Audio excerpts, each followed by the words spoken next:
Kita lanjutkan kembali diskusi kita malam ini. Saya kembali ke Pak Yamin. Pak Yamin, tadi ada komentar dari masyarakat yaitu Pak Widodo dari Bekasi yang menyatakan kekurang percayaannya bahwa posisi komisaris yang sekarang duduk dalam BUMN ini bisa menjalankan tugas dengan baik tanpa punya maksud-maksud tertentu. Nah, saya pinjam juga Pak Yamin statement dari Pak Andreas tadi bahwa BUMN sekarang kan harus digenjot untuk bisa bersaing secara global. Yakinkah Anda Pak Yamin bahwa orang-orang yang latar belakangnya relawan atau politisi yang sekarang jadi komisaris itu bisa menggenjot BUMN sehingga bisa berbicara di kancah global?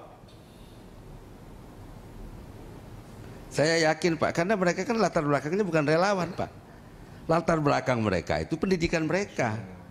Tindakan mereka adalah relawan itu memilih mendukung Pak Jokowi karena mereka percaya pada gagasan yang dibawa Pak Jokowi dan mereka terlibat dalam merumuskannya. Ya. Pak Sukardiri Nakit misalnya. Dia latar belakangnya bukan relawan Pak, gimana? Dosen, ya pengamat, ya kan? Ya, bahwa dia memilih mendukung Pak Jokowi bukan mendukung orang lain, sehingga dia baru kita kasih cap relawan. Ya. Apa tidak kompeten? Berarti nanti kalau nama-nama tersebut kemudian relawan, sukses menjadi komisaris, bisa disebut sebagai relawan yang sukses Pak?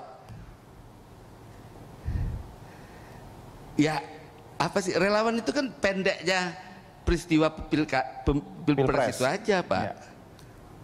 Sementara dia kan latar belakang hidupnya kan panjang. Jadi kalau ada orang mengatakan nggak percaya sama relawan, lah masa kita nggak percaya sama Sukardiri Nakit, sama Rafli Harun, ya, sama orang-orang yang sudah mendedikasikan dirinya panjang.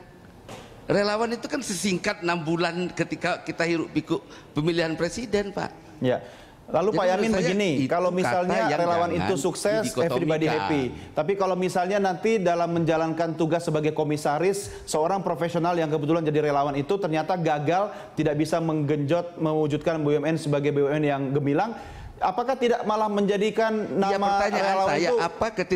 Begini Pak, dibalik, pertanyaannya dibalik, apa ketidakmampuan Rafli Harun dalam menjadi komisaris di Jasa Marga misalnya.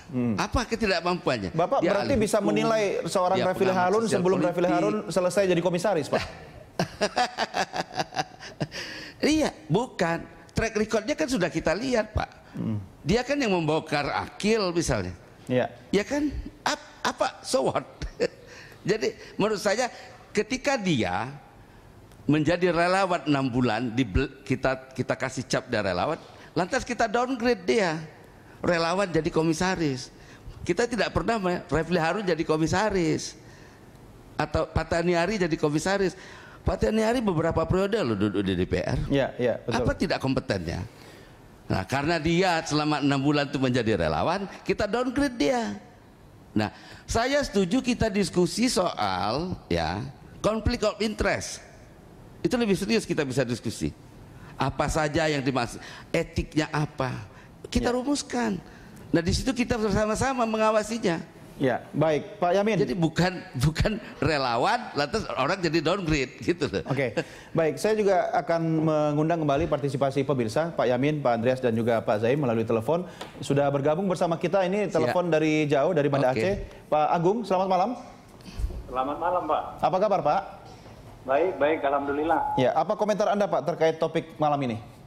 Ya, kami ini di negeri yang agak jauh ini di ujung Sumatera ini melihat begini. Jadi ada kesan ini seperti kursi balas budi ini. Iya.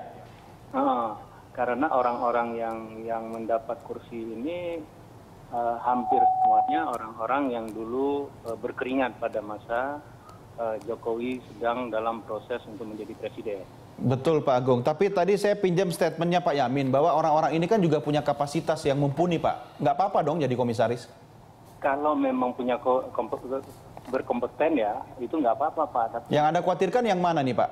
Yang kalau kita lihat sekarang ini ada orang yang misalnya pakar hukum tata negara menjadi komisaris misalnya di Jasa Marga. Bagaimana hubungannya? Sehingga untuk kami ini kesannya adalah kesan balas budi banget. Oke. Baik. Apa yang bisa Anda sampaikan kepada pemerintah, khususnya Menteri BUMN terkait komisaris yang menurut Anda menjadi posisi balas budi ini, Pak? ya bagi-bagi kursi seperti ini memang nggak aneh sebenarnya, tetapi mungkin yang harus dilakukan oleh pemerintah adalah menempatkan orang itu yang sesuai dengan kemampuannya.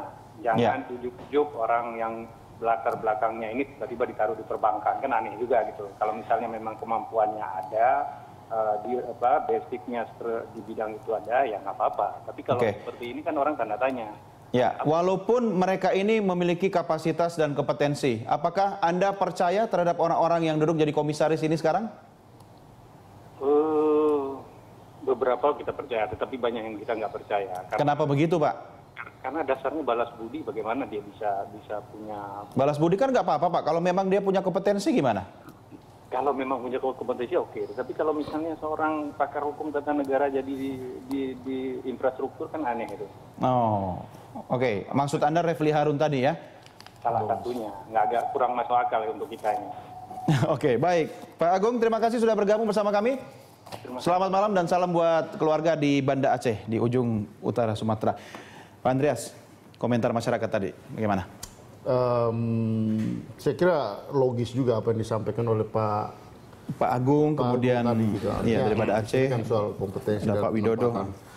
Ya, dalam beberapa hal memang saya kira itu, saya tetap melihat bahwa ya BUMN ini sangat strategis, ya, sehingga orang yang baik di direksi ataupun di komisaris itu harus the right man on the right place gitu. Nah, di sini proses ini penting gitu. Bahwa di sini dalam proses ini ada unsur balas budi, saya sulit untuk menghindari subjektivitas itu, karena apalagi kita bicara di dalam proses pengambilan keputusan di mana-mana, subjektivitas itu selalu muncul di balik objektivitas atau tapi bagaimana penempatan ini mempunyai kompetensi yang sesuai dengan bidang. Atau selalu aja ada kecurigaan masyarakat kan? Kita tidak bisa membuat suatu generalisasi juga gitu, bahwa seolah-olah kalau relawan itu pasti tidak, ini orang-orang yang di pinggir jalan kemudian jadi komisaris, saya kira enggak juga.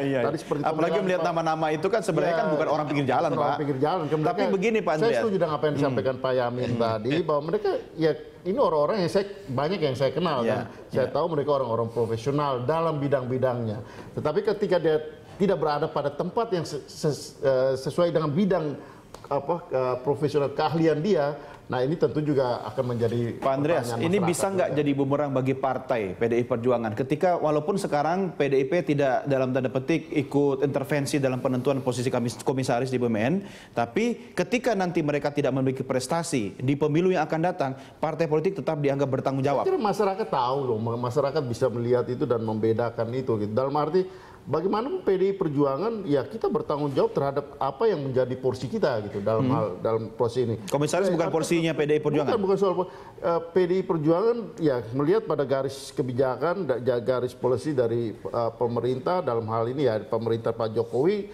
ya yang diusung oleh PDI Perjuangan. Poin kita tuh adalah bagaimana menjalankan misi pemerintahan Nawacita itu gitu. Yang lain itu adalah komisaris ini kan adalah ya subsistem pendukung untuk proses. Harusnya mendukung Nawacita juga kan? Harus.